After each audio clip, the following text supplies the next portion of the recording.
100 Ways to Motivate Yourself. Change Your Life Forever. Written by Steve Chandler. Read by the author. I hope what I'm about to say doesn't offend you, but you have no personality. That each of us has a fixed personality is a complete myth. We make ourselves up as we go along. Charlie Chaplin once entered a Charlie Chaplin look-alike contest in Monte Carlo, and the judges awarded him third place. The choices we make for our thinking either motivate us or they don't. And while clear visualization of a goal is a good first step to success in life, self-motivation demands more. To truly motivate yourself in the life you want to live, action's required. As psychologist and author Dr. Nathaniel Branden has written, a goal without an action plan is a daydream. Self-creation happens once self-motivation is mastered. One flows directly from the other. Motion creates the self. In my experience as a teacher, consultant, and writer, I've accumulated 100 ways of thinking that lead directly to self-motivation. I now present these thoughts to you. Number 1. Create a vision. Arnold Schwarzenegger was not well known in 1976 when he and I had lunch together at the Doubletree Inn in Tucson, Arizona. He was in town publicizing the movie Stay Hungry. It was a box office disappointment that he just made. I was a sports columnist for the Tucson Citizen, and my assignment was to spend a full day one-on-one with Arnold and write a feature story about him. So at one point I casually asked him, "Now that you've retired from bodybuilding, what are you going to do next?" And with a voice as calm as if he were telling me about some mundane travel plans, he said, "I'm going to be the #1 box office star in all of Hollywood." I tried not to show my shock and amusement at his plan. After all, his first attempt at movies didn't promise much, and his Austrian accent, an awkward, monstrous build, really didn't suggest instant acceptance by movie audiences. So I asked him just how he planned to become Hollywood's top star. "It's the same process I used in bodybuilding," he explained. "What you do is create a vision of who you want to be and then live into that picture as if it were already true." Now notice that Arnold said create a vision. He didn't say that you wait until you receive a vision. You create one. In other words, you can make it up. Number 2. Tell a true lie. Recently, my 12-year-old daughter participated in a poetry reading in which all her classmates had to write a so-called lie poem about how great they were. They were supposed to make up untruths about themselves that made them sound unbelievably wonderful. I realized that the children were doing what Arnold did to clarify the picture of his future. By lying to themselves, they were creating a vision of who they wanted to be. So if it's hard for you to imagine the potential in yourself, then you might want to start by beginning to express it as a fantasy, like the children did who wrote the poems. Think up some stories about who you'd like to be. Without a picture of your highest self, you can't live into that self. Number 3. Leave your comfort zone. Our society encourages us to seek comfort, and yet only challenge will test our skills and make us better. Only challenge and the self-motivation to engage the challenge will really transform us. And every challenge we face creates a more skillful self. So it's up to you to constantly look for challenges to motivate yourself. And it's up to you to notice when you're buried alive in a comfort zone. Then break free and fly away. Number 4. Find your key. I used to have the feeling that everyone else in life had been issued an instruction book on how to make life work, and I, for some reason, wasn't there when they passed the books out.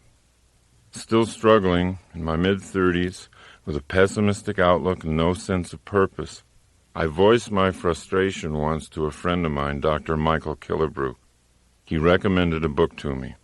The name of the book was The Master Key to Riches by Napoleon Hill. What the book actually did was a lot more than increase my earning capacity, although by practicing the principles in the book, my earnings did double in less than a year. Hill's advice ultimately sparked a fire in me that changed my entire attitude toward life. Without fully understanding it, I was engaging in the process of completely rebuilding my own thinking. I was, thought by thought, replacing the old cynical and passive orientation to life with a new, optimistic and energetic attitude. So what was this master key to riches? Napoleon Hill tells us in his book, quote, "The great master key to riches is nothing more or less than the self-discipline necessary to help you take full and complete possession of your own mind. Remember, it is profoundly significant that the only thing over which you have complete control is your own mental attitude." Maybe the Hill book won't be your own key, but I promise you that you'll find your own instruction book if you keep looking. You'll find it when you're ready to seek. It's out there, waiting for you. Number 5. Plan your work. Many of us think we're too depressed right now to start on a new course of self-creation, or we're too upset. But Napoleon Hill says that's the perfect time to learn life's most important rule. There is one unbeatable rule for the mastery of sorrows and disappointments, he says, and that's the transmutation of those emotional frustrations through definitely planned work. It's a rule which has no equal. Once we get the picture of who we want to be, definitely planned work is the path to self-motivation. Definitely planned work contains the energy of purpose. 1 hour of planning saves 3 hours of execution. Most of us don't take the time to plan for an hour. We don't understand that it'll be the most productive hour we spend. Instead, we wander into the workplace and react to crises, and ironically, most crises are a result of a failure to plan. Well, it is impossible to work passionately with a sense of purpose and feel depressed at the same time. Successfully planned work will motivate you to do more and more than you ever thought possible. Number 6. Move your goalposts. Most people are surprised to learn that the reason they're not getting what they want in life is because their major goals are too small and too vague, and therefore have no power. Your major goal will not be reached if it fails to excite your imagination. What really increases motivation is the setting of a large and specific power goal. A power goal is a dream that drives you. People who have created power goals are living on purpose. They know what they're up to in life. How can you tell if you've got a big enough and real enough power goal? Simply observe the effect your goal has on you. It's not what a goal is that matters. It's what a goal does. Number 7. Dribble with your other hand. If you've ever coached kids who play basketball, you know that most of them have a tendency to dribble with only one hand, the one attached to their dominant arm. When you notice a child doing this, you might call him aside and say, "Hey, Billy, you're dribbling with one hand. The defender can easily defend you. Your options are cut off. You need to dribble with your other hand, so that can't happen." At which point, Billy says, "I can't." Billy, it's not that you can't. It's that you haven't. Then you explain to Billy that his other hand can dribble just as well if he logs enough bounces. It's just the simple formation of a habit. After enough practice dribbling with his other hand, Billy begins to learn you were right. And the same principle is true for reprogramming your own habits of thinking. Thinking is just like bouncing the ball. On the one hand, you can think pessimistically and build that side of you up. It's just a matter of repeating the bounces. On the other hand, you can think optimistically, one thought at a time, and build that side up. The overall pattern won't change after just a few positive bounces of the ball, but you do change, one thought at a time. Number 8. Play your character. How you act is who you become. Consider these thoughts from Star Trek's Leonard Nimoy. Quote, "Spock had a big effect on me. I'm so much more Spock-like today than when I first played the part in 1965 that you wouldn't recognize me. I'm not talking about appearance, but thought processes. Doing that character, I learned so much about rational, logical thought that it reshaped my life. Now, just like Spock, we too can gain energy and inspiration by doing the character we want to be. We can become who we act like we are. Number 9. Don't just do something. Sit there. Sit quietly, absolutely alone, for a long time, all by yourself. Completely relax. Don't allow the television or music to distract you. Be with yourself. Observe insights starting to appear. Observe your relationship with yourself starting to get better. Sitting in silence allows your true dream life to take shape and clarity. In modern, interactive, civilized life today, you're either living your dream or someone else's. And unless you give your dream the time and space it needs to express itself, you'll spend the better part of your life living the dreams of other people. Number 10. Use the right chemicals. Not real drugs, of course. Instead, get into those energizing chemicals already in your system that get activated when you laugh, or sing, or dance, or run, or hug someone. When you're having fun, your body chemistry changes, and you get new surges of motivation and energy. Don't keep trying to go out searching for something that's fun. It's not out there anywhere. It's inside yourself. If you can't immediately see the fun in something, find a way to create it. Once you've made a job fun, you've solved the problem of self-motivation. Number 11. Leave high school. Most of us think we're stuck in high school forever. Before high school, in our earlier and more carefree childhoods, we were creative dreamers, filled with a boundless sense of energy and wonder. But in high school, something got turned around. We began fearing what others were thinking of us. All of a sudden, our mission in life became not to be embarrassed. We were afraid to look bad, and so we made it a point not to take risks. Most people end up designing their lives based on what other people might be thinking of them. But we can leave that habit behind. As Emerson asked, why should the way I feel depend on the thoughts in someone else's head? Number 12. Lose face. You can create a self that doesn't care that much what people think. You can motivate yourself by leaving the painful self-consciousness of high school behind.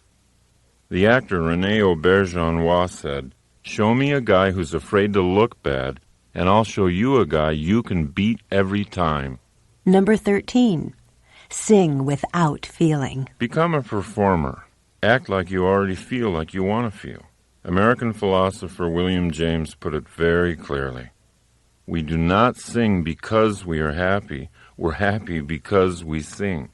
If you want to be happy, find the happiest song you know and sing it. It works. Number 14. Kill your television. If you're watching too much television and you know it, you might find it useful to ask this one question. Which side of the glass do I want to live on? When you're watching television, you're watching other people do what they love doing for a living. Those people are on the best side of the glass because they're having fun, and you're passively watching them have fun. They're getting money, and you're paying. Groucho Marx once said he found television very educational. Every time someone turns it on, he said, I go in the other room to read a book. Number 15. Read yourself a story. Abraham Lincoln used to drive his law partners crazy. Every morning, he'd come into the office and read the daily newspaper aloud to himself. Why did Abe do this morning reading aloud? He'd discovered that he remembered twice as much when he read aloud than when he read silently. And what he did remember, he remembered for a much longer period of time. Anytime you have an opportunity to read something that's important to you, try reading it aloud. See if you don't make twice the impression on yourself. Number 16. Get on your deathbed. Many of us, including myself, keep pretending that our game has no end. We plan to do great things someday when we feel like it. Confronting our own death doesn't have to wait until we run out of life. In fact, being able to vividly imagine our last hours on our deathbed creates a paradoxical sensation, the feeling of being born all over again. And that's the first step to self-motivation. Number 17.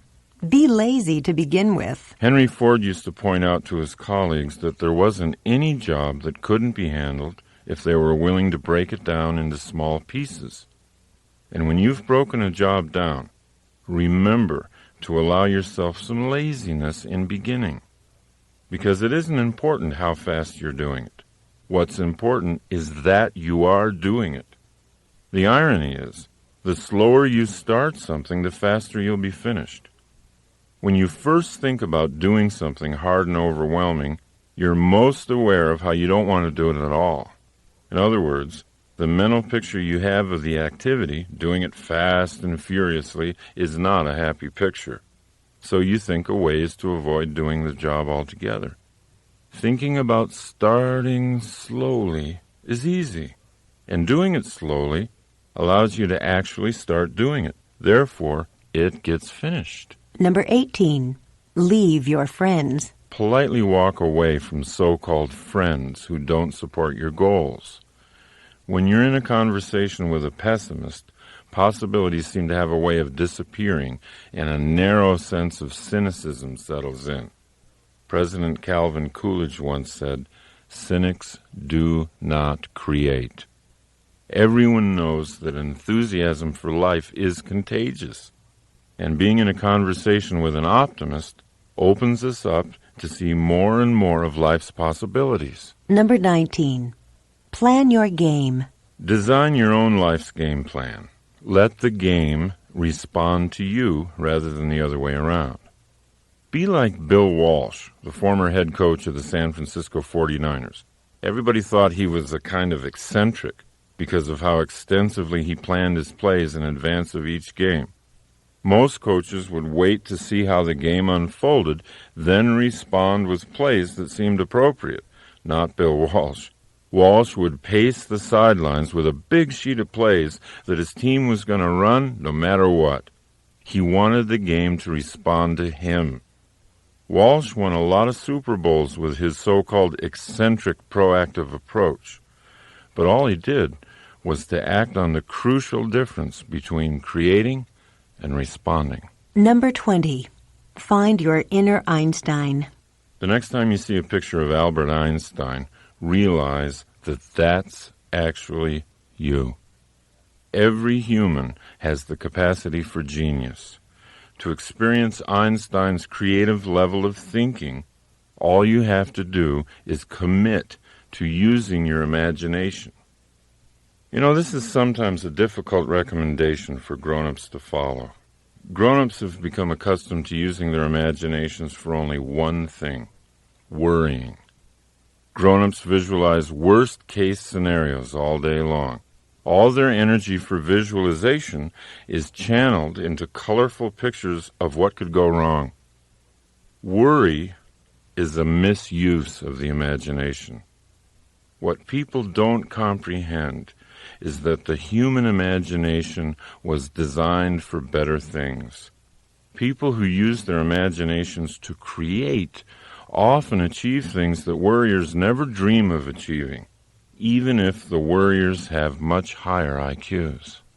Dreaming is the design stage of creating the future. Imagine yourself living a motivated life. Number 21. Feel good first. Most people think they'll feel good once they reach some goal. They think happiness is out there somewhere.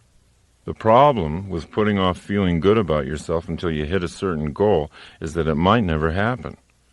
By linking happiness to something you don't have yet, you're denying your power to create it for yourself in the moment. Your happiness is your birthright. It shouldn't depend on your achieving something. Start by claiming it and using it to make your journey fun all the way and not just fun at the end. Number 22.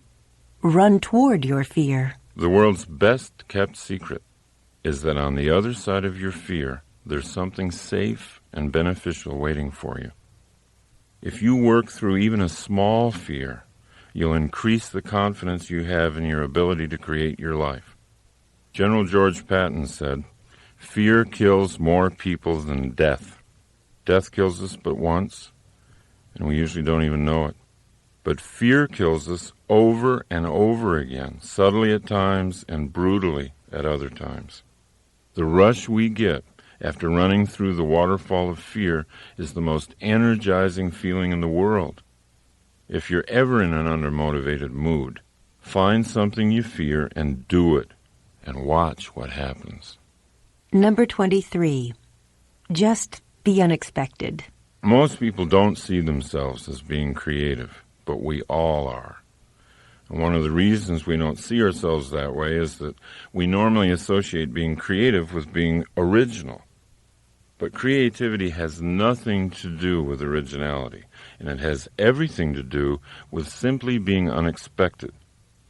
So if you're willing to accept that you are creative, you can begin to cultivate that side of yourself. You can start coming up with all kinds of unexpected solutions to the challenges that life throws at you. Number 24. Create your relationships. The Italian artist Luciano de Crescenzo said, "We are each of us angels with only one wing, so we can only fly embracing each other." And we can't create our truest selves without creating relationships in the process. Relationships are everywhere. In relationships, most of us think with our emotions, not our minds. But anytime you take a relationship problem up into the mind, you have unlimited opportunities to get creative. Conversely, when you send a relationship problem down the elevator into the heart, the gut, you risk staying stuck in that problem forever. This doesn't mean that you shouldn't feel anything. Feel everything. Notice your feelings, but don't think with your feelings. When there's a relationship problem to be solved, travel up the ladder to the most creative you. You'll soon realize that you create the relationships you have in your life. They don't just happen to you. Number 25. Be where you are. Most of us don't ever focus. We constantly feel a certain amount of psychic chaos because we're always trying to think of too many things at once. Focus on what you want, and it will come into your life. Focus on being a happy and motivated person, and that's who you'll be. Number 26. Act like a hero. We need heroes in our lives. They're not a sign of weakness, they're a source of strength. Bernard Malamud said, "Without heroes, we are all plain people and we don't know how far we can go. Heroes show us what's possible for a human being to accomplish. Therefore, heroes are very useful to anyone interested in self-motivation. You don't have to have just one hero. Choose a number of them. Put their pictures up. Become an expert in their lives. Collect books about them. Let your heroes' lives inspire you. They're only people like we are. What distinguishes them from us is the great levels they've reached in self-motivation. To just passively adore them is to insult our own potential. Instead of looking up to our heroes, it's much more beneficial to look into them." Number 27. Accept your willpower. You know, a lot of people say, "I don't have any willpower." But if you think you have no willpower, you're undermining your own success. Everyone has willpower. To be listening to this program, you've got to have willpower. The first step in developing your willpower is to accept its existence. The second step is to know that your willpower, like a muscle in your arm, is yours to develop. You're in charge of making it strong or letting it become weak. Willpower is not strengthened by random external circumstances. Willpower is an inside game. Make a promise to yourself to be clear and truthful about your own willpower. It's always there. Number 28. Say no to yourself. A lot of people are afraid of the word discipline. But at the root of the word discipline is the word disciple. When you're self-disciplined, you've simply decided in matters of the will to become your own disciple. Once you make that decision, your life's adventures get more interesting. You start to see yourself as a stronger person. You gain self-respect. Psychologist Abraham Heschel said, "Self-respect is the fruit of discipline. The sense of dignity grows with the ability to say no to oneself." Emerson said that when we say no to a temptation, the power of that temptation passes into our willpower. And William James recommended that we do at least 2 things every day that we don't want to do. By doing this, we stay powerfully aware of our own willpower. Number 29. Make new word connections. If you associate the word willpower with negative things such as harsh self-denial and punishment, you'll weaken your resolve to build it. Now, to increase your resolve, it's really useful to think of new word connections. For example, to weightlifters, failure is success. Unless they lift a weight to a point of failure, their muscles aren't growing. So they've programmed themselves through repetition to use the word failure in a positive sense. Language leads to power. So be conscious of the creative potential of all the language you use, and then guide that language in the direction of more personal power. Number 30. Deprogram yourself. If you're a regular consumer of the major news programs, you belong to a very persuasive and hypnotic cult. You need to be deprogrammed. Start by altering how you listen to the media. Program out all the negative, cynical, and skeptical thoughts that you now allow to flow into your mind unchecked when you hear the news. Once you've gotten good at factoring out the negative aspects of the media today, take it a step further. Make your own news. Be your own breaking story. Don't look to the media to tell you what's happening in your life. Be what's happening. Number 31. Open the present. Practice being awake in the present moment. Make the most of your awareness of this moment. Don't live in the past unless you like guilt. Don't live in the future unless you like fear. Just stay focused on today. Watch what happens to your motivation. Number 32. Serve and grow rich. You can motivate yourself by increasing the flow of money into your life. And most people are embarrassed to even think this way. They don't want to think and grow rich because they think they'll be thought of as greedy. Or maybe they still believe in the thoroughly discredited Marxist economic superstition that to make money, you have to take it away from somebody else. Or else they don't want to come across as being obsessed with money. But you know who's really obsessed with money? People who think they don't have enough. They obsess about money all day long. It's in their family discussions. It's in their minds at night. It becomes a destructive part of their relationships during the day. George Bernard Shaw said, "Our first duty in life is not to be poor. The road to not being poor always travels through your professional relationships. The more you serve those relationships, the more productive you'll become, and the more money you'll make. Allow yourself to link financial well-being with an increased capacity for compassion for others. If I'm living in poverty, how much love and attention can I give my children or to my fellow humans? How much help can I be to others if I'm always worried about being in debt?" Number 33. Imitate Columbo. In your professional life, whatever it is, always be curious. When you meet with someone, think of yourself as a bumbling but friendly private detective like Columbo was. Ask questions. By asking questions in your relationships, you're already creating the relationship, and you're already self-motivated. You don't have to wait for the other person to make it happen. Number 34. Give away some power. Motivate yourself by giving someone else the ideas necessary for self-motivation. You can have any experience you want in life simply by giving that experience away to someone else. John Lennon called it instant karma. If you want to be motivated, shift your inspiration to someone else. Point out their strengths.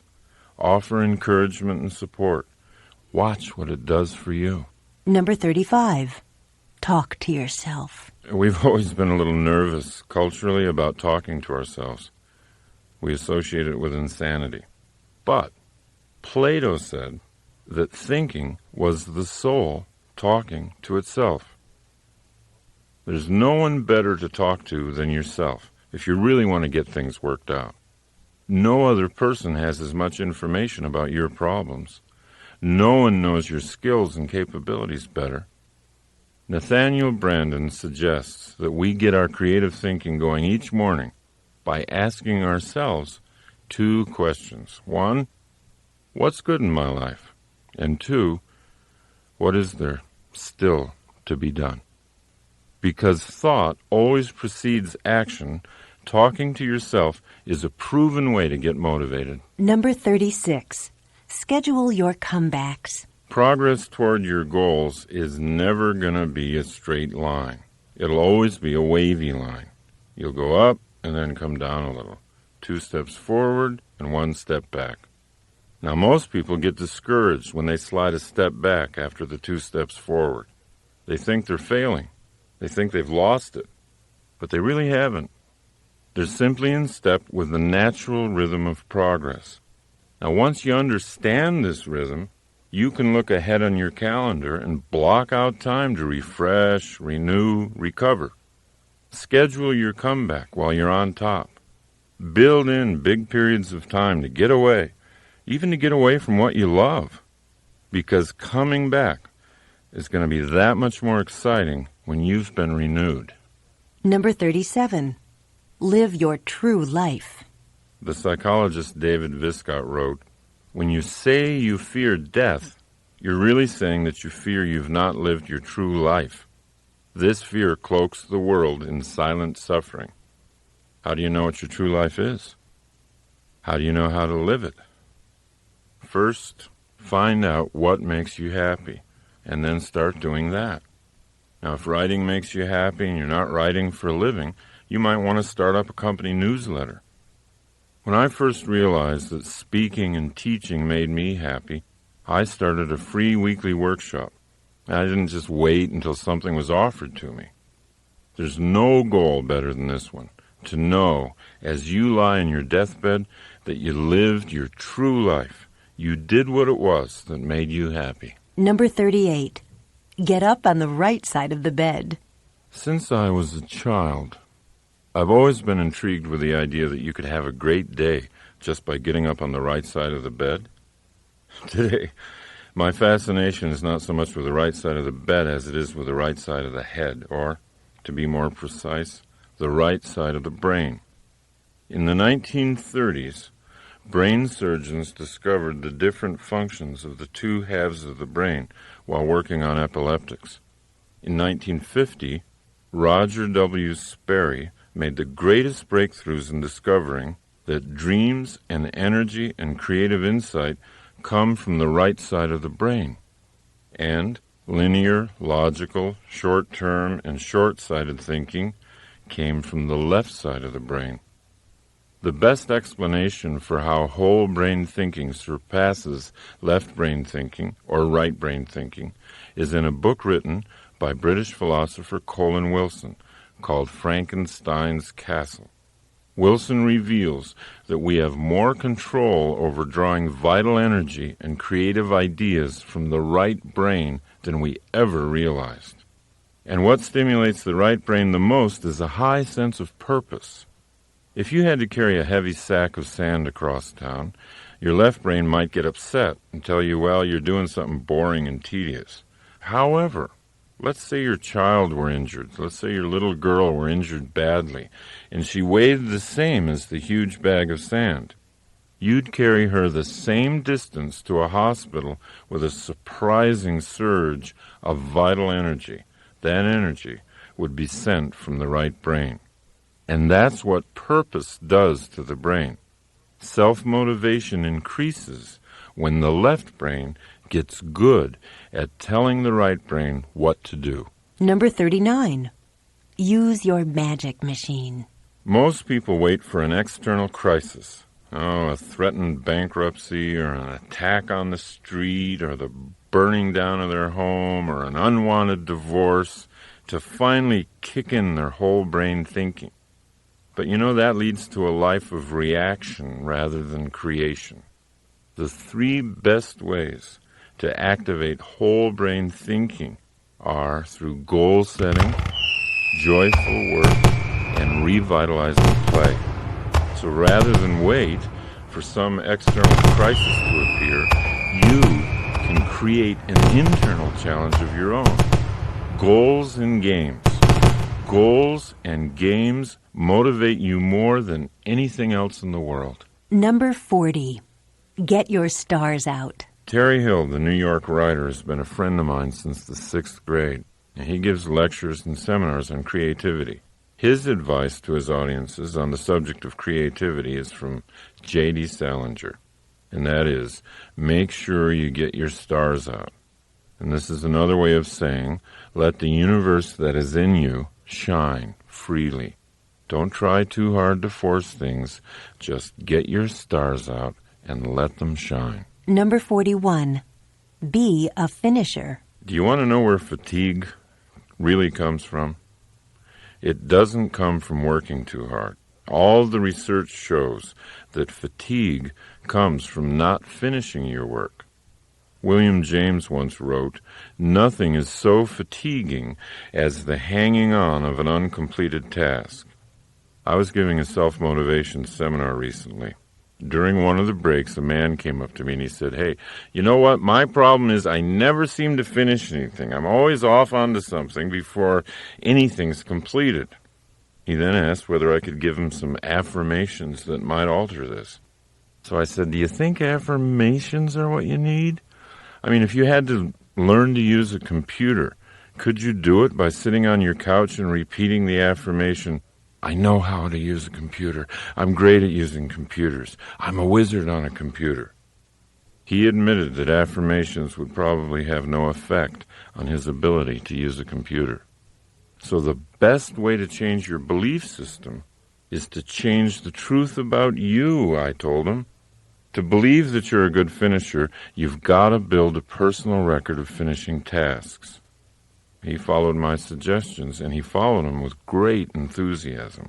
He bought a notebook, and at the top of the first page he wrote, "Things I've finished." Each day he made a point of setting small tasks and finishing them. Whereas in the past he was inclined to start sweeping his front walk and leave it unfinished when the phone rang, now he let the phone ring so he could finish the job and record it in his notebook. The more things he wrote down, the more confident he became that he really was becoming a finisher. Consider how much more permanent his belief change was than if he tried to do it with affirmations. He could have whispered to himself all night long, "I am a great finisher." But his right brain would have known better. We motivate ourselves by finishing things. Number 42. Invent games. So whatever it is that you have to do, whether it's a major project at work, a huge cleaning job at home, turning it into a game will always bring you higher levels of energy and motivation. Number 43. Interact. There's a huge difference between active relaxation and passive relaxation. Active relaxation refreshes and restores the mind. It keeps it flexible and toned for thinking. Great thinkers have known this secret for a long time. Winston Churchill, for example, used to paint to relax. Albert Einstein played the violin. They could relax one part of the brain while stimulating another. When they returned to workaday pursuits, they were fresher and sharper than ever. Most of us simply deaden the mind in order to relax. We rent mindless videos or read tabloids, we drink, we smoke, we eat until we're foggy and bloated. The problem with this form of relaxation is that it dulls our creativity and it makes it hard to come back into consciousness. But when we find ways to link thinking to recreation, our lives get richer. We become players in the game of life and not just spectators. Number 44. Live a whole life today. John Wooden was the most successful college basketball coach of all time. His UCLA teams won 10 national championships in 12 years. Wooden created a major portion of his coaching and living philosophy from one thought, a single sentence passed on to him by his father when Wooden was a little boy. That thought? Make each day your masterpiece. While other coaches would try to gear their players to some kind of important game in the future, Wooden always focused on today. His practice sessions at UCLA were every bit as important as any championship game. In his philosophy, there was no reason not to make today the proudest day of your life. Today is a microcosm of your entire life. It's your whole life in miniature. You've got eternity in the palm of your hand. Life is now. Life is not later on. And the more we hypnotize ourselves into thinking we have all the time in the world to do what we want to do, the more we sleepwalk and the more we miss life. Number 45. Welcome your problems. Every solution has a problem. You can't have one without the other. So why do we say that we hate problems? Why do we claim to want a hassle-free existence? Deep down, where our wisdom lives, we know that problems are not to be feared. Problems are simply tough games for the athletes of the mind, and true athletes always want to get a game going. If you learn to love the opportunities your problems present, then your motivational energy will always rise. Every solution has a problem. Number 46. Drive a library. One of the greatest opportunities for motivating yourself today lies in the way you use your drive time. With the huge variety of audio tapes now available, you can use your time on the road to educate and motivate yourself at the same time. Maybe that's where you're listening to this tape right now. If we leave what we think about to chance or to an R-rated rock disc jockey, then we lose a large measure of control over our own minds. Audio cassette learning is one of the surest ways to reprogram your subconscious mind. It's one of the best ways to design an action-oriented belief system, the kind you need to inspire ongoing self-motivation. Number 47.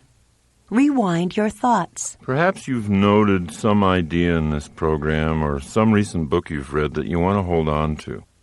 Even a single phrase, if you place it prominently in your home or in your office, can have a huge impact on your life. So write things down. Put things up.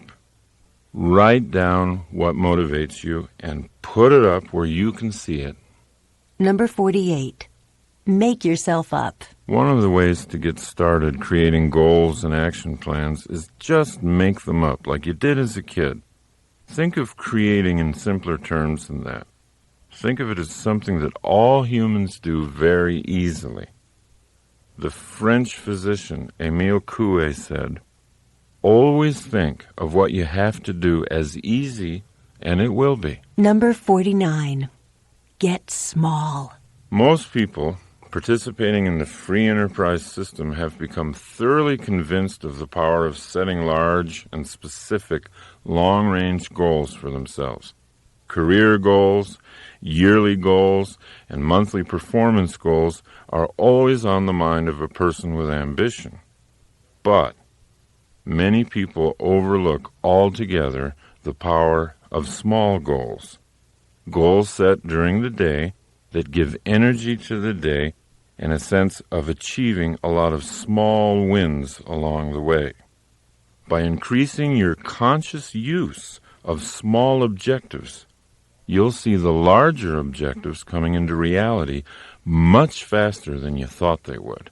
Number 50.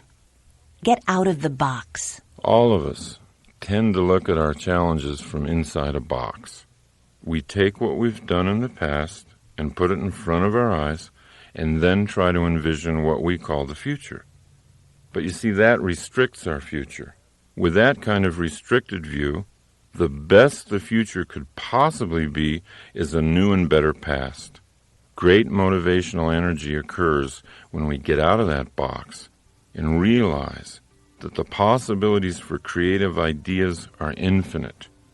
To create the best possible future for yourself, don't try to look at it through a box containing your own past. Create the future from nothing.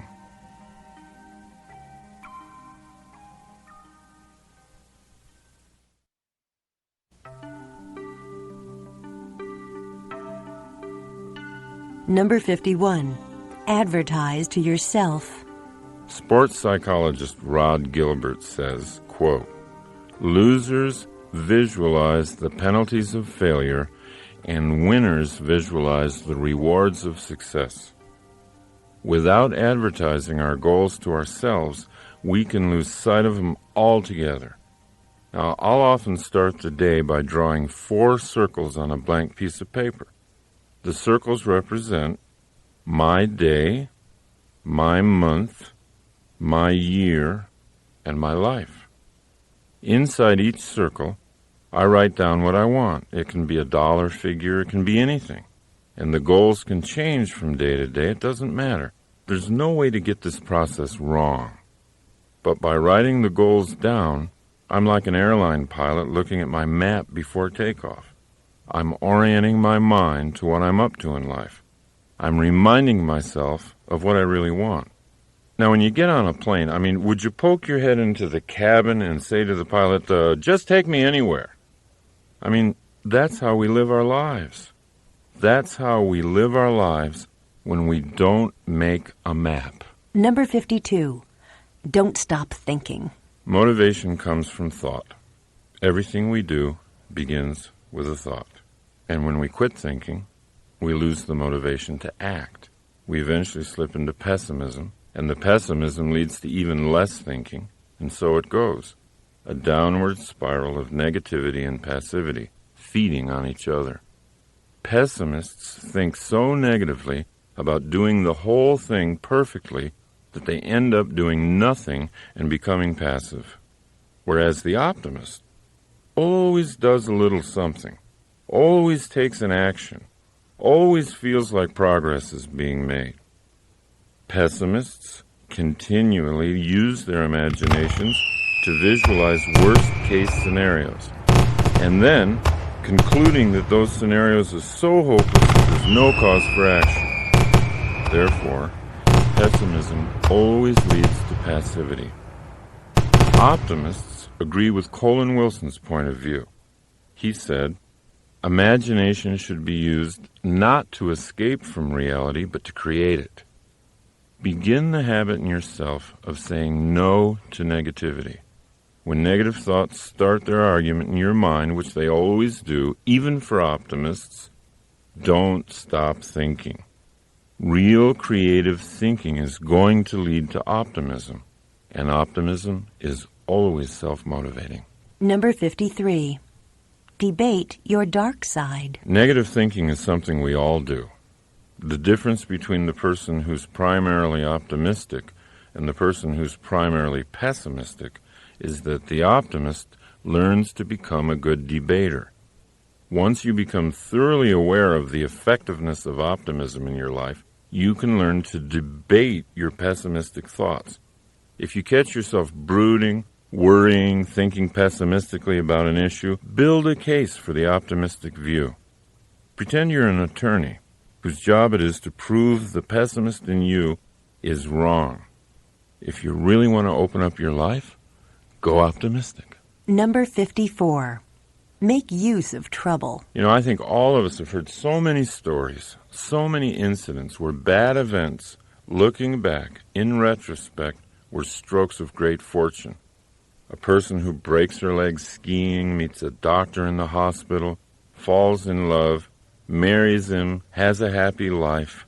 What seemed horrible turns out to be unexpectedly great.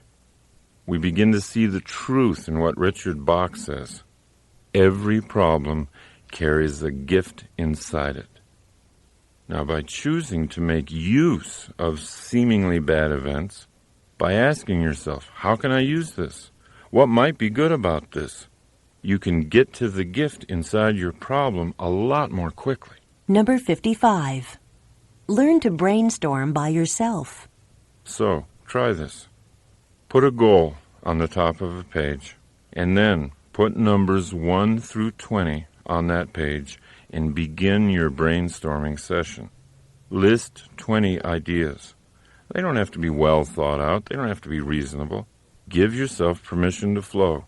Your only objective is to have 20 ideas scrawled down within a certain period of time. If you do this for 1 week, you'll end up with 100 ideas. Are they all usable? No, of course not. But who cares? When you began the process, you probably didn't have any usable ideas. Number 56. Create your own voice. There have been times when I've been told that I am lucky to have a good speaking voice. Many people are impressed. Sometimes I don't even use a microphone. I speak to hundreds of people in the audience, boom out to them. And people will say, boy, you've been blessed with a powerful set of vocal cords. I have to tell you, it's not true. My voice used to be no better than some feeble monotone. It really was really awful. I would talk like this. Well, my voice, I would love to see you today. Now look, I set about to change it. I always carry a number of cassettes in my car. I always sing along with them. I crank them up good and loud. By the way, it's best done while you're driving alone. And I sing at the top of my lungs. I make certain I do it every day, even when I don't feel like singing. See, that's the point. Don't let your feelings ruin your life. Keep thinking. Strategize. Plan. You can create anything you want. You can even create your own voice. Number 57. Live on the frontier. We've always had a real fascination with America's frontier days. Shows like Little House on the Prairie, movies like Dances with Wolves. It reflects a real yearning for those adventurous times. Now, what's exciting, what's really exciting about today is that a new frontier is here. The technological explosion, our entry into the information age, have created a situation in which employers are no longer interested in our job histories. At least it's not as much as they used to be. What are they interested in? Right now, our current capabilities. For example, let's say my company's trying to enter the Chinese market to sell its software, and you, at age 70, can speak fluent Chinese, know all about software, and have energy and zest for success. How can I afford not to hire you? Times have changed. This is the new frontier. It's all about what you can do, not about what you've done. Number 58. Replace your habits. Self-motivation is much more difficult to achieve when we're held back mentally by certain bad habits.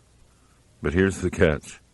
Bad habits can't be gotten rid of because they exist for good reasons. They're there to do something for us, even if that something ends up being self-destructive. You see, down deep, even a bad habit is trying to make us operate better. That's why bad habits have to be transformed and built upon. They can't be killed. They can't be eliminated. We have to go to the beneficial impulse that drives the habit and then build on that to make the habit grow from something bad into something good. What we then achieve is habit replacement. Now, where bad habits are concerned, replacement is the only thing that works. I've known people who quit smoking without even intending to. Maybe they took up running, some form of aerobic exercise. And soon, the breathing and relaxation they were getting from the exercise made smoking feel so bad to their bodies they quit. They quit smoking because they'd introduced a replacement. Subconsciously, you don't even think your habit is bad because it's fulfilling a perceived need. So the way to strengthen yourself is to identify the need and build on it. Honor the need by replacing the current habit with one that's healthier and more effective for you. Number 59. Paint your day. Self-motivation is much more difficult to achieve when we're held back mentally by certain bad habits. When you wake up, try picturing your day as a blank artist's canvas. Ask yourself, who's the artist today? Me or blind circumstance? If you choose to be the artist, how do you want to paint your day? Number 60. Swim laps underwater. When Bobby Fischer prepared for his World Championship chess match with Boris Spassky, he prepared by swimming laps underwater every day. He knew that as the chess matches wore on into the late hours, the player with the most oxygen going to his brain would have the mental advantage. So he built his brain by building his lungs. Sometimes all you need is the air that you breathe just to motivate yourself. Going for a run or a walk or simply deep breathing gives the brain the fuel it feeds on, and motivation comes easy. Number 61. Get some coaching. After a disappointing round on the golf course, Jack Nicklaus would often take a golf lesson. When I first heard about this, I said to myself, who could give Jack Nicklaus a lesson in golf? But that was before I ever really understood the value of coaching. And then a young business consultant named Steve Hardison taught me something. Nicklaus takes a lesson, not because his coach is a better player, but because his coach can stand back from Nicklaus and see his moves objectively. So, if coaching is appropriate for your golf or tennis game, it could also be appropriate for the game of life. Ask someone you admire to be honest with you and coach you for a while. Let them tell you what they see. It's a courageous thing to do, and it'll always lead to growth. Number 62.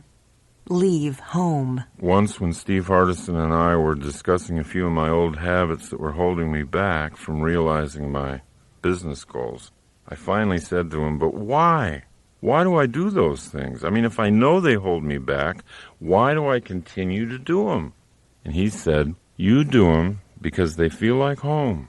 When you do those things, you do them because that's what you're comfortable doing. And so you make yourself right at home doing them. As they say, there's no place like home. Home can be an ugly place if it's not kept up and consciously made beautiful. Home can be a dark, damp prison, smelling of bad habits and laziness. But we think we're safe there. However, when we inspect the worn-out house more closely, we can see that the safety we think we're experiencing is pure self-limitation. Now, you might want to identify the habits that keep you trapped. Identify what you've decided is your final personality, for example. Understand that it might be a hasty construction built only to keep you safe from risk and growth. See, once you've done that, you can leave. You can leave home.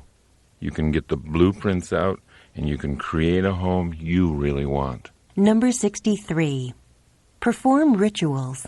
As you listen to these various ways to motivate yourself, you might have noticed that action is often the key. Doing something is what leads to doing something. It's the law of the universe. An object in motion stays in motion. My own ritual for jump-starting the brain is walking. Many times in my life I've had a problem that seemed so overwhelming. It seemed too overwhelming to even do anything about. But my ritual is to take the problem out for a long, long walk. Time and time again, during the course of the walks, something comes out of nowhere. Some idea for an action that would solve the problem. So try making up a ritual for yourself, anything that will act as a self-starter. Rituals will have you in action before you feel like getting into action. Rituals always override your built-in laziness. They always get you motivated in a predictable, controllable way. Number 64. Start your life over. If you catch yourself thinking that you're too old to do something you want to do, please recognize that you're now listening to the pessimistic voice inside of you. It's the voice of a liar. Talk back. Remind the voice of all the people in life who've started their lives over again at any age they wanted to.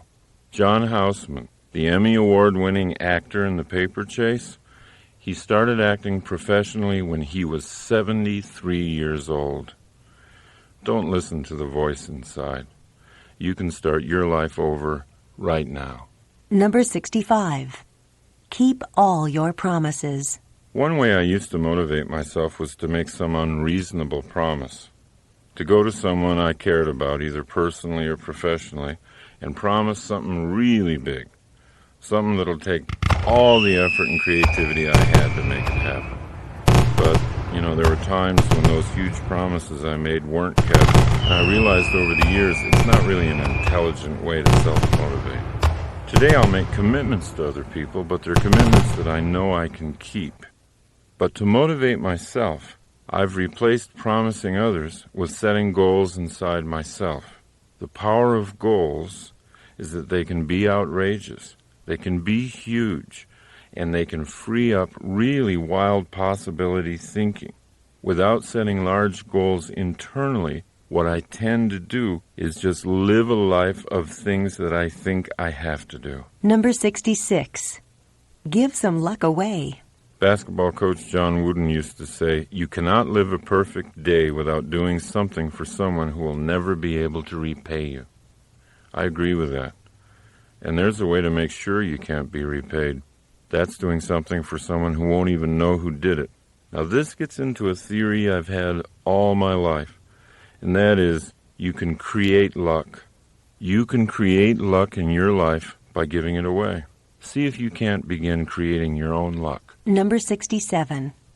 Draw your universe. If you use my 4-minute 4-circle goal-setting system that I talked about earlier, you can create your own goal-directed universe. Try this. After you wake up in the morning, wipe the sleep from your eyes, sit down with a pad of paper, and draw 4 circles. Now these are your own planets. Label the first circle, lifelong dream. Your lifelong dream might be to save, $500,000 for your retirement years. So put that number in your life circle. Then look at the next planet in your solar system, circle 2. That circle you're going to label my year.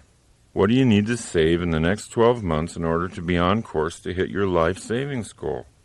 Now that you've got your first 2 circles filled with a number, move to the third circle, my month. What would you have to save each month to hit your year's goal? Then put that number down and go to the final circle, my day. What would you need to do today that if you repeated it every day would ensure a successful month? You can't help but see that each circle, if done successfully, guarantees the success of the next circle.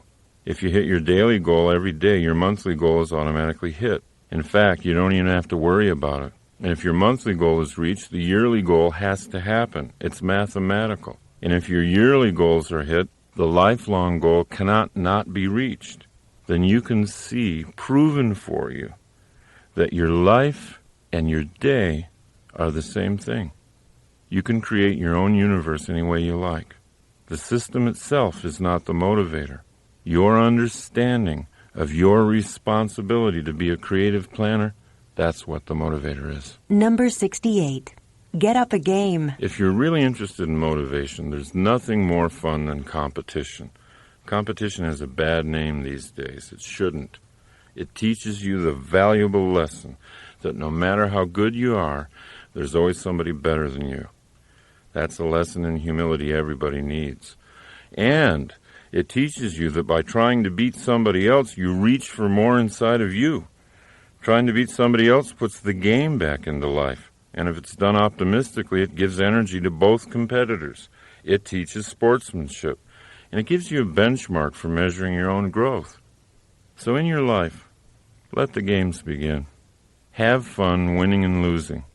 And when someone has insulted you or underrated you, don't just get even, get better. Use your victory, not to hurt them, but to create you. Number 69. Turn your mother down. In Dr. Martin Seligman's studies of optimism and pessimism, he found out a remarkable fact. We first learn how to explain the world to ourselves from our parents, and more specifically, our mothers. I'm quoting from Dr. Seligman. Young children listen to what their primary caretaker, usually the mother, says about causes, and they tend to make this style their own. If the child has an optimistic mother, this is great, but it can be a disaster for the child if the child has a pessimistic mother. Fortunately, Seligman's studies show that the disaster only needs to be temporary, that optimism can be learned at any age. Now, it's not self-motivating to blame mom if you find yourself to be a pessimist. Blaming someone never self-motivates because it strengthens the belief that your life is being shaped by forces outside yourself. Love your mom. She learned her pessimism from her mother. But change yourself. Number 70. Face the sun. Helen Keller wrote, "When you face the sun, the shadows always fall behind you." This was Helen Keller's poetic way of recommending optimistic thinking. What you look at, what you face, grows in your life.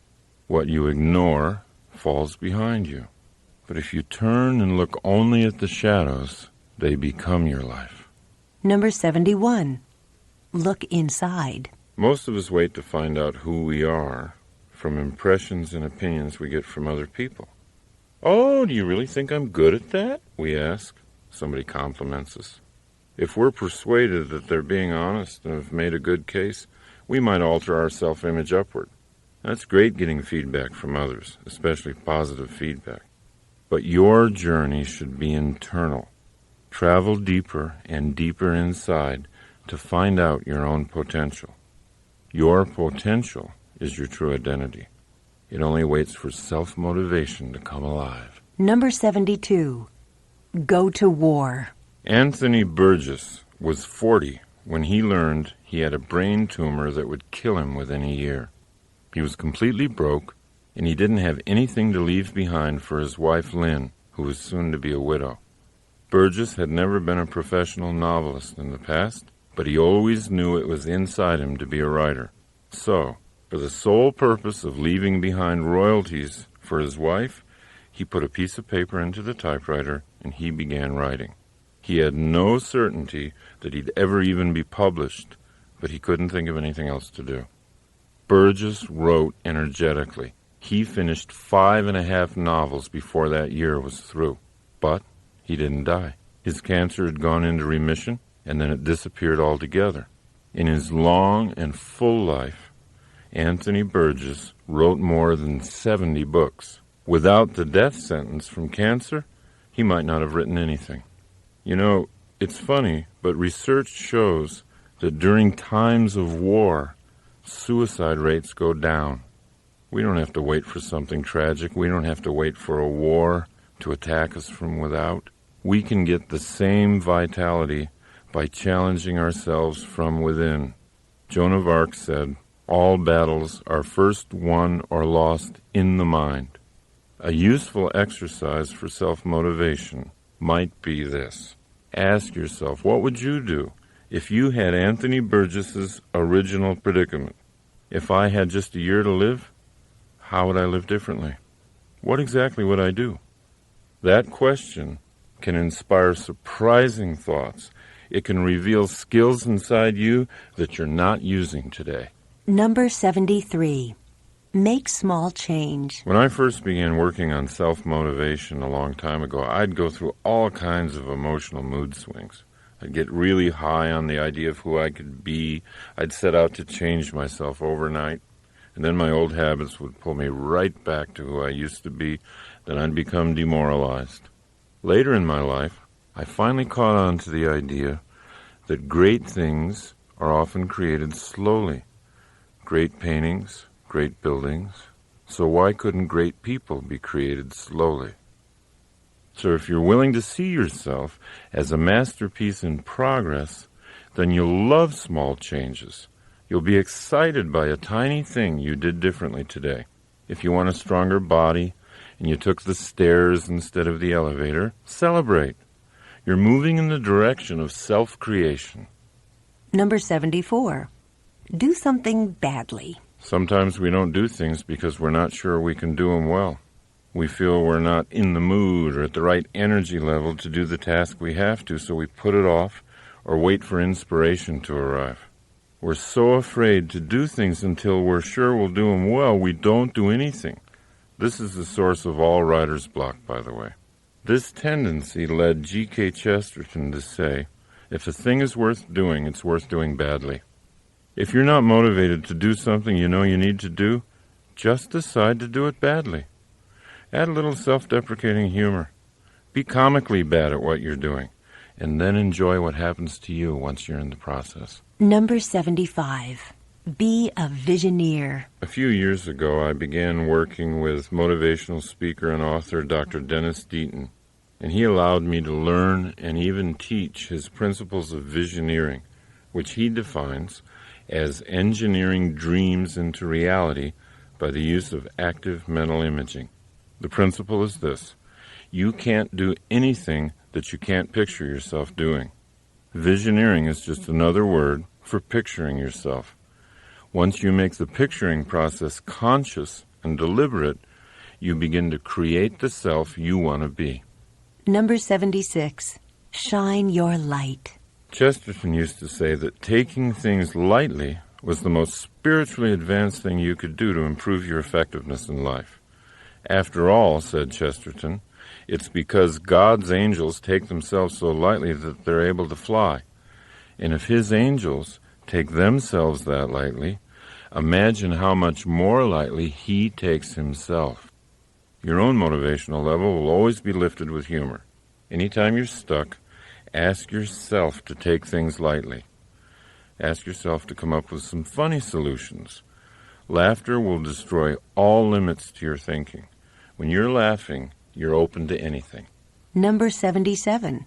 Be a list writer. Never hesitate to sit down with yourself and make lists. The more you write down what it is you want, the more you can dictate your own future. A goal gains power when you write it down, and it gains more power every time you write it down. Now, we're always looking for motivation in what others have written. But if you become a creative list maker, you'll learn how to motivate yourself by what you've written. Number 78. Be the change. Don't try to change other people. It doesn't work. You'll waste your life trying. We talk to our children for hours about how we think they should change. But children don't learn from what we say. They learn from what we do. By being what you want them to be, you can lead by inspiration. What you tell people to do often goes right by them. Who you are doesn't. The change in you is contagious. When you yourself change, watch how the people around you change. Number 79. See the gold. In every circumstance, we can look for the gold or we can look for the filth. And what we look for, we'll find. Opportunities are like those subatomic quantum particles that come into existence only when they're seen by an observer. Your opportunities will multiply when and only when you choose to see them. Number 80. Simplify. The great Green Bay Packer football coach Vince Lombardi was once asked why his world championship team, which had so many multi-talented players, ran such a basic and simple set of plays. It's hard to be aggressive, he answered, when you're confused. When you simplify your life, it gathers energy. Number 81. Pin life down. Recently, I was working with car dealer Henry Brown of Brown & Brown Nissan, which is a nationally celebrated Nissan dealership, and he was telling me a story about his son, a high school wrestler. Now, his boy had been getting only fair results in wrestling this year, so Henry went and talked to him, and he learned that he entered each match completely prepared to counter anything his opponent tried. And no matter how gifted Henry's son was at countering moves, countering was still countering. So finally, Henry suggested to his son that he try entering a wrestling match with a plan, a series of moves that he would initiate no matter what his opponent tried. And the boy agreed, and the results were remarkable.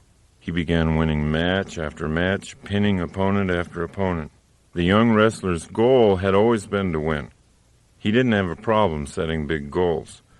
But as Nathaniel Branden says, a goal without an action plan is a daydream. Before any adventure, take time to plan. Let life respond to you. If you're making all the first moves, you'll be surprised at how often you can pin life down. Number 82. Strengthen your purpose. Energy comes from purpose. If the left side of the brain tells the right side that there's a sufficient crisis, the right side sends energy, and sometimes superhuman energy. And that's why there's such a difference between people who set and achieve goals all day and people who just do whatever comes up, whatever they feel like doing. To the first person, there's always added purpose. To the other, there is boredom and confusion, the two greatest robbers of energy. Because we are totally responsible for our own sense of purpose, that also means that we're totally responsible for the energy in our lives. Number 83. Go on a news fast. I first heard the phrase news fast from Dr. Andrew Weil. Now, he actually tells his patients to stop watching the news for a few weeks, and he gets great results. They sleep better, their whole systems are better. Now, my own recommendation for a news fast has to do with self-motivation. If you go for periods of time without listening to or reading the news, you'll notice an upswing in your optimism about life. You'll really feel a lift in energy. Your mind is yours to fill with whatever you want. The more you accept the responsibility of filling it, the easier it'll be to build an optimistic and effective mindset. Number 84. Choose an action. When you find yourself worrying about something, always ask yourself an action question. What can I do about this right now? And then do something. Any small thing. Anything that worries you should be acted on, not just thought about. Even small actions start to chase away your fears and put you back in control of creating what you want. Number 85. Be a thinker. I was doing some seminars for a large office company in Las Vegas, and the president told me something that was really interesting. He said he had basically two kinds of people working for him, the whiners and the thinkers. The whiners were often very smart, dedicated employees who worked long hours, but when they came into the president's office, it was always to complain. And here's what he said. They're great at finding fault with other managers and telling me what's wrong with our systems, but they're a drain on me because they're so negative I end up trying to make them feel better, and after that I'm depressed. Now, the thinkers, on the other hand, had a different way of coming into the office with problems. Here's what he said about them. The thinkers come to me with ideas. They see the same problems that the whiners see, but they've already thought about possible solutions. When you're committed to self-motivation, you'll follow into the realm of the thinker, naturally. You'll be more valuable to your organization and to yourself. Number 86. Choose enjoyment. There's a huge difference between pleasure and enjoyment. And when we're absolutely clear about the difference, we can grow much faster toward who we want to be. What we do for pleasure, for example, routine sex, eating, drinking, all kinds of short-term stuff, that's different than what we do for enjoyment. Enjoyment always involves the use of a skill, and it always involves facing a challenge. Things like sailing, gardening, golfing, any kind of activity like that involving skills meeting a challenge result in enjoyment. People who get clear on the difference begin to know how to consciously put more enjoyment into their lives. Number 87. Read mystery novels. The person with the highest IQ ever measured, Marilyn Vos Savant, recommends mystery novels as brain builders. Here's what she says. Not only is this exercise fun, but it's good for you. I'm not talking about violent thrillers or police procedural novels, but instead, I'm directing you to those elegant, clue-filled, intelligent mysteries solved by drawing conclusions, not guns." Unquote. Marilyn Vos Savant believes strongly that the brain can be built as surely and as quickly as the muscles of the body. So the next time you feel like curling up with a good mystery, don't feel guilty. You might be doing the most productive thing you've done all day. Number 88. Express your thoughts. Go ahead and feel your feelings. But when it's time to talk, be thoughtful and express your thoughts. Number 89. Use your weaknesses. Make a list of your strengths and your weaknesses on separate pieces of paper. Place the list of strengths somewhere where you'll see it again, because just looking at it will always pick you up. Now, look at your list of so-called weaknesses and study them for a while. Stay with it until you feel no shame or guilt about them. Allow them to become interesting characteristics instead of anything negative. Ask yourself how each characteristic could be useful to you. When Arnold Schwarzenegger became a professional actor, he had a weakness: his thick Austrian accent. It wasn't long, however, before Arnold incorporated his accent into the charm of his action hero persona on the screen, and a former weakness became a strength. His accent became an identifying part of his characters, and people everywhere were imitating it. Now, there isn't anything on your weakness list that can't be a strength for you if you think about it long enough. Number 90. Try becoming your problem. Whatever type of problem you're facing, the most self-motivational exercise I know of is to immediately say to yourself, I'm the problem. Because once you see yourself as the problem, you can see yourself as the solution. By seeing ourselves as victims of our problems, we lose the power to solve them.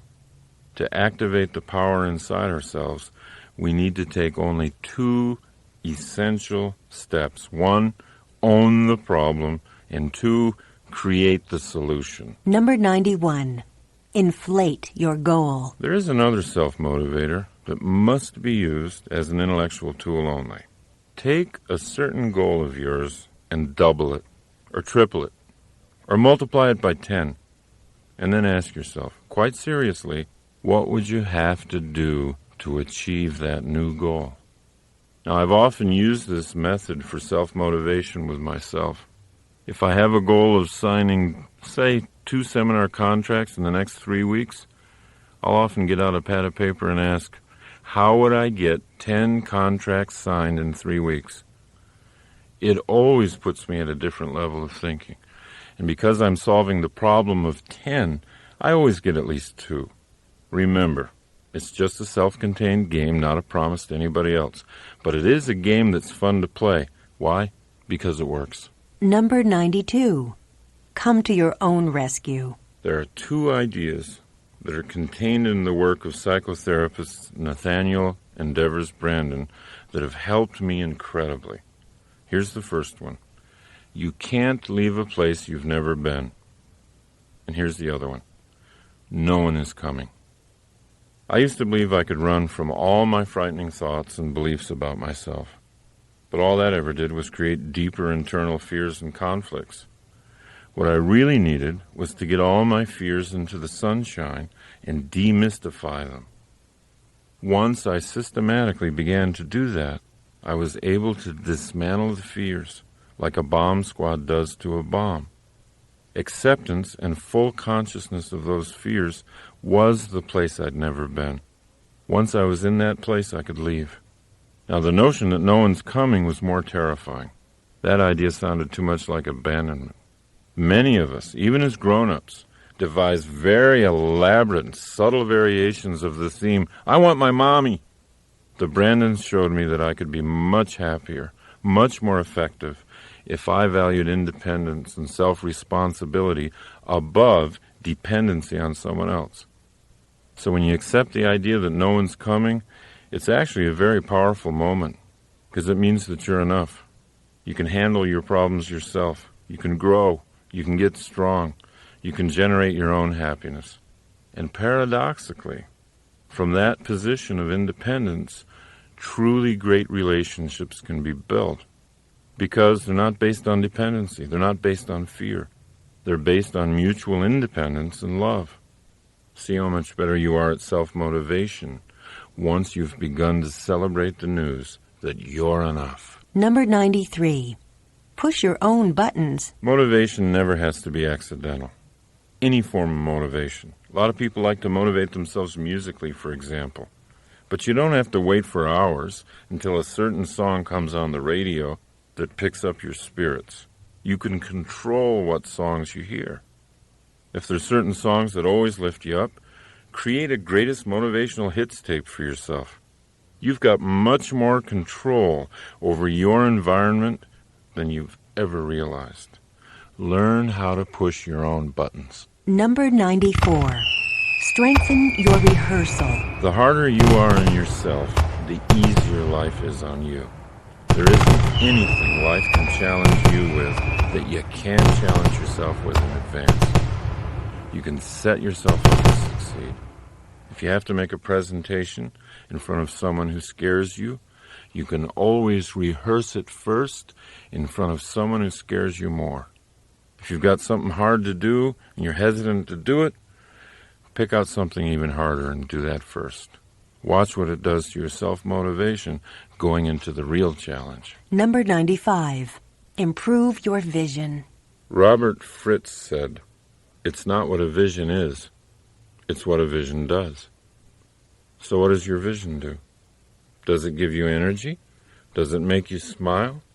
When you're tired, does it take you that extra mile? A vision should be judged by these criteria. The criteria of power and effectiveness. In other words, what does it do? What do you want to bring into being? If your vision isn't giving you energy, then picture another one. Keep at it until you develop a vision that's so colorful and so clear it puts you in action just to think about it. Number 96. Build your power base. The more awake you are, the more conscious you are, and the more you pay attention to how your own efforts at self-motivation are succeeding, the more powerful you'll become. Your knowledge of self-motivation is power in and of itself. Respect your knowledge and build on it. Number 97. Link truth to beauty. To me, the best case for honesty is how beautiful it is, how clean and clear it makes the journey from current reality to the dream. Truth leads you to a more confident level in your relationships with others and with yourself. It diminishes fear. It increases your sense of personal mastery. Lies, half-truths, they'll always weigh you down, whereas truth will clear up your thinking and give you the energy and clarity needed for self-motivation. Number 98. Take no for a question. Ask the universe for what you want. Don't take no for an answer. Take no for a question. When you ask for something and it's denied to you, imagine that the no you heard is really the question. Can't you be more creative than that? Never accept no at face value. Let rejection motivate you to get more creative. Number 99. Walk with love and death. Whenever I need to get through something, face something, or create a courageous kind of action plan, I always take long walks. When I walk long and far enough, a solution always appears. I eventually get oriented to the most creative course of action. Andrew Weil, in his book Spontaneous Healing, says, when you walk, the movement of your limbs is cross-patterned, The right leg and left arm move forward at the same time, then the left leg and right arm. This type of movement generates electrical activity in the brain that has a harmonizing influence on the central nervous system, a special benefit of walking that you don't necessarily get from other kinds of exercise. I call it a walk with love because love and fear are opposites. Most people think love and hate are opposites, but they're not. The ultimate creativity occurs from a spirit of love. Love is always creative, and fear is always destructive. And I call it a walk with death because it's only the acceptance and awareness of my own death that gives my life the clarity it needs to be exciting. Take your own challenges out for a walk. Feel your self-motivation growing inside you. Feel the electricity in your brain. Feel it harmonize with your central nervous system. You'll soon know for a fact that you do have what it takes. You can walk courage into existence. Number 100. Buy yourself flowers. Buy yourself flowers, and every time you look at them, let them remind you of how colorful your future is going to be, how fresh your thoughts are, how easy it is for you to honor yourself, how much power you have to make your environment beautiful, and how sweet the smell of the universe can be.